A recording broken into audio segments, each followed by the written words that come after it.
जरूर हायर करेगा। फिर तुम्हें छोटी फैक्ट्री में काम करने की जरूरत नहीं पड़ेगी। मैडम, मैं तो बस इतना चाहती हूँ कि मेरे माँ पापा को मुझ पर गर्व हो जाए। अंजलि मुस्कुराते हुए फिर से अपने काम में लग जाती है। तेज बारिश हो रही होती है। प्रीतम जी की आलीशान हवेली के ड्राइंग रूम में आरव बड़े आराम से सोफे पर पैर फैलाकर बैठा होता है। उसके हाथ में महंगा मोबाइल होता है। अचानक उसे एक नई ब्रांडेड शर्ट दिखाई देती है।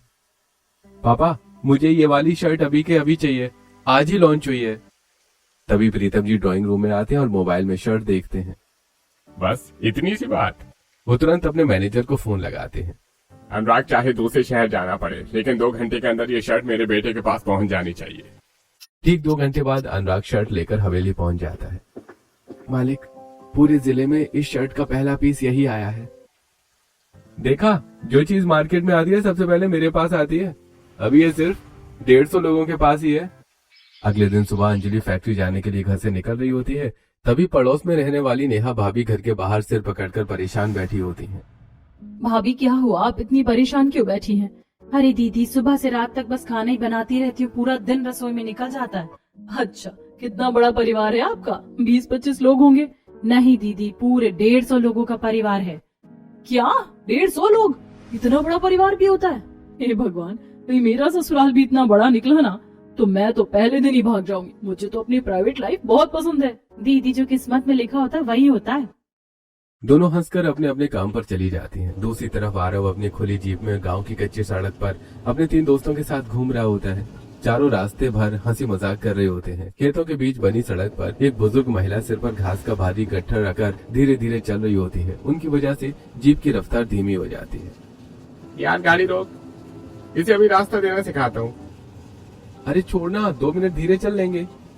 दोस्त गुस्से में जीप से उतरकर बुजुर्ग महिला के पास पहुंच जाता है। बढ़िया, पूरी सड़क रोक रखी है। अचानक तेज बारिश होने लगती है। खेतों के बीच बनी कच्ची सड़क पूरी तरह कीचड़ से भर जाती है। दूर दूर तक हरी भरी फसलें लहरा रही होती हैं। यार, तुम्हारी वजह से हमारी गाड़ी चींटी की तरह चाल से चल रही है। वो गुस्से में बूढ़ी महिला को जोर से धक्का दे देता है। बारिश की वजह से महिला अपना संतुलन खो बैठती है और सीधे सड़क किनारे खेत में जा गिरती है। उनके सिर का घास का गट्ठर दूर जाकर बिखर जाता है। उनके हाथ और घुटनों में खून निकलने लगता है। अरे राम, बचाओ बेटा। उसी समय पीछे से छाता लेकर फैक्ट्री जा रही अंजलि ये सब देख लेती है। उसकी आंखों में खून उतर आता है। वो बिना एक पल गवाए दौड़कर वहां पहुंचती है। शर्म नहीं आती तुम्हें? अंजलि गुस्से में उस लड़के को जोरदार थप्पड़ मार देती है। तूने मुझे थप्पड़ मारा? तुम्हें जरा सी भी अक्ल नहीं है? उम्र का लिहाज करना भी नहीं आता? इंसान हो या पत्थर? वो उसे जोर से पीछे धक्का दे देती है। लड़का कीचड़ में गिर पड़ता है। उसके बाकी दोस्त भी दंग रह जाते हैं। स्टाइल जो बताए आपकी पहचान, हर मौके के लिए खास कलेक्शन तैयार। अपनी वार्डरोब को दें नया अंदाज। चाहे हो त्योहार की रौनक, ऑफिस की एलिगेंस या फिर किसी खास दिन की सेलिब्रेशन, हर लुक के लिए मिलेगा perfect outfit. Trendy designs, premium fabrics और ऐसे रंग जो आपके कॉन्फिडेंस को करें और भी हाईलाइट।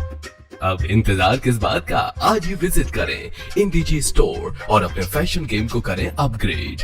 वेबसाइट विजिट करने के लिए डिस्क्रिप्शन में दिए गए लिंक पर अभी क्लिक करें और अपना फेवरेट लुक आज ही चुनें। माँ जी उठिए, इन जैसे बदतमीज लोगों को सबक सिखाना मुझे अच्छे से आता है। अंजलि बूढ़ी महिला को संभाल कर खड़ा करती है। फिर तेज कदमों से सीधे आरव के सामने आकर खड़ी हो जाती है। बारिश की बूंदें उसके चेहरे पर गिर रही होती हैं। तुम ही हो ना इनके लीडर? पैसे आ गए तो क्या इंसानियत बेच दी? तुम्हारे अंदर जरा भी एहसास नहीं है? दूसरों का दर्द समझना सीखो। क्या तुम्हें बड़ों की इज्जत करना नहीं सिखाया गया? पूरे गांव में तुम्हारे कारनामों के चर्चे हैं। अमीर होने का मतलब ये नहीं है कि किसी गरीब या बुजुर्ग को सताओ। आरव बिना कुछ बोले बस अंजलि को देखता रह जाता है। पहली बार किसी ने उसकी आंखों में आंखें डालकर उससे इतना कुछ कहा होता है। यार कितनी खूबसूरत लड़की है। पहली बार किसी लड़की ने मुझसे बिना डरे इतनी खरी खोटी सुनाई है। अंजलि बूढ़ी महिला को छाता पकड़ाती है और उन्हें सहारा देकर वहां से चली जाती है। आरव वहीं खड़ा अंजलि को जाते हुए देखता रहता है। कहते यार बैठ भी जा, कब तक उस लड़की को देखता रहेगा? मुझे इस लड़की का पूरा पता चाहिए। ये कहाँ रहती है, क्या करती है, सब कुछ। अरे भाई, इसने तो तेरी सबके सामने बेइज्जती कर दी। इसे तो हम बताते हैं। कहीं की महारानी समझती है खुद को क्या? अरे मैंने जितना कहा है बस उतना ही करना। शाम तक मुझे इस लड़की की पूरी जानकारी चाहिए। दोनों दोस्त बाइक लेकर अंजलि के पीछे निकल पड़ते हैं। अंजलि बूढ़ी महिला को धीरे धीरे उनके घर तक छोड़कर आती है। दोनों दोस्त दूर खड़े होकर सब देखते रहते हैं। शाम होते होते दोनों दोस्त हवेली पहुंच जाते हैं। भाई लड़की का नाम अंजलि है, मोहन जी की बेटी है, गांव की सिलाई फैक्ट्री में काम करती है, खैर बहुत गरीब है। ये सुनते ही आरव के चेहरे पर मुस्कान आ जाती है। शाम को बाहर हल्की हल्की बारिश हो रही थी। प्रीतम जी की विशाल हवेली के आंगन में पूरे 150 लोग आए होते हैं। चाय और गर्मा गर्म पकौड़ों का आनंद ले रहा होता है। तभी आरव तेज कदमों से ड्राइंग रूम में आता है। उसके चेहरे पर अलग ही खुशी दिखाई दे रही होती है। उसे देखकर पूरा परिवार हैरान हो जाता है। मुझे आप सबसे एक जरूरी बात करनी है। क्या बात है बेटा, आज तो तेरे चेहरे पर अलग ही चमक है। माँ, मुझे एक लड़की पसंद आ गई और मैं उसी से शादी करना चाहता हूँ। ये सुनते पूरे हॉल में सन्नाटा छा जाता है। सभी लोग एक दूसरे का मुंह देखने लगते हैं। अरे तुझे तो कभी कोई लड़की पसंद नहीं थी, आज अचानक ये लड़की कहाँ से आ गई? वो मोहन जी की बेटी है, नाम है अंजलि। मुझे उसी से शादी करनी है। बेटा वो लड़की बहुत गरीब परिवार से है, हमारी स्टैंडर्ड की भी नहीं है, और तू उसे जानता भी कितना है। आज ही पहली बार मिला हूँ, लेकिन वही लड़की मेरी जिंदगी है। बेटा आज तक तेरी हर छोटी बड़ी इच्छा पूरी की, कपड़ों से लेकर जूतों तक जो मांगा उसी वक्त ला कर दिया। लेकिन बेटा लड़की कोई सामान नहीं होती जिसे पैसे से खरीद लिया जाए। शादी दो परिवारों का रिश्ता होता है। जितनी जरूरी लड़के की मर्जी होती है उतनी ही लड़की की रजामंदी भी होती है। मैंने कह दिया ना, मुझे अंजलि ही चाहिए। कल सुबह हम सब उसके घर जाएंगे। इतना कहकर आरव किसी की बात सुने बिना अपने कमरे में चला जाता है। पूरा परिवार चिंता में डूब जाता है। अगली सुबह बारिश थम चुकी होती है। हवेली के बाहर कई गाड़ियां खड़ी होती हैं। प्रीतम जी, कमला, ताऊ, ताई, चाचा, चाची और परिवार के कई सदस्य तैयार होकर निकलते हैं। बेटा एक बार फिर सोच ले, कहीं ऐसा ना हो कि वहाँ से हमारी बेइज्जती करके वापस भेज दे। अरे चाचा, जो होगा देखा जाएगा। थोड़ी देर बाद सभी लोग मोहन जी के छोटे से घर में पहुंच जाते हैं। घर इतना छोटा होता है कि परिवार के कई सदस्य बाहर ही खड़े रह जाते हैं। अरे आइए आइए। मोहन जी जल्दी जल्दी सबके लिए कुर्सियां लगाने लगते हैं। भाई साहब, मेरा बेटा आपकी बेटी अंजलि को पसंद करता है। अगर आपको मंजूर हो तो हम इस रिश्ते को आगे बढ़ाना चाहते हैं। तभी कमरे का दरवाजा तेज आवाज के साथ खुलता है। अंजलि गुस्से से बाहर आती है। मुझे इस लड़के से बिल्कुल भी शादी नहीं करनी। पूरा घर एकदम शांत हो जाता है। ये लड़का गुंडा है। कल इसने अपने दोस्तों के साथ मिलकर एक बूढ़ी औरत को परेशान किया था। पूरे गांव में इसके कारनामे के चर्चे हैं।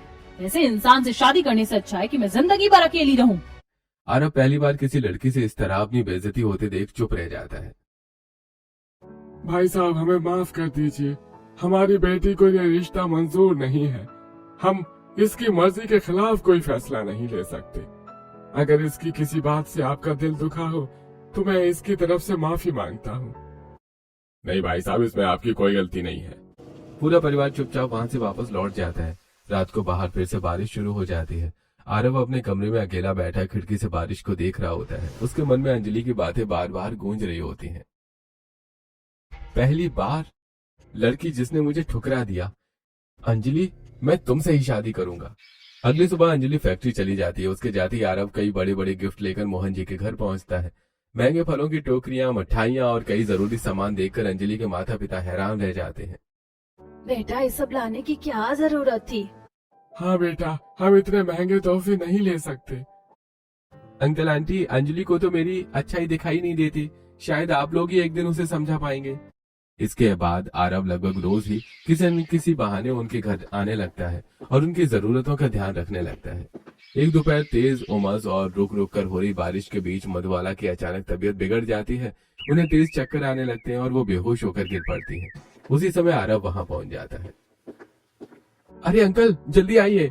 आरव बिना देर किए मधुबाला को अपनी गाड़ी में बिठाकर अस्पताल ले जाता है। डॉक्टर तुरंत उसका इलाज शुरू कर देते हैं।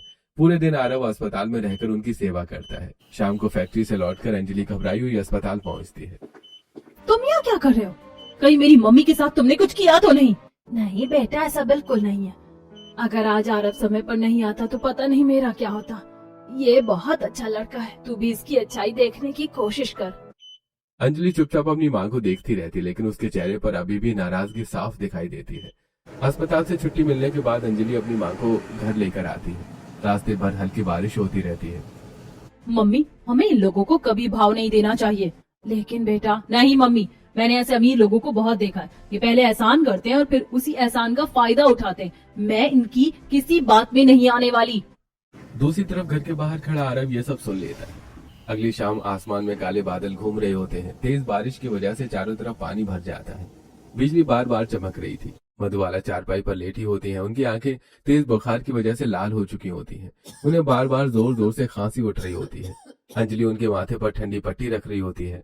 बेटा, लगता है अब मेरे आखिरी दिन आ गए हैं।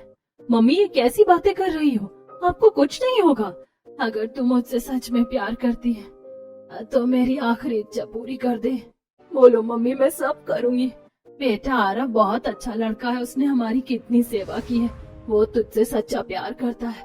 मेरे मरने से पहले तू उससे शादी के लिए हाँ कर दे। मम्मी, अब ये क्या कह रही हो? बीच में आरव कहाँ से आ गया? मोहन जी भी पास आकर बैठ जाते हैं।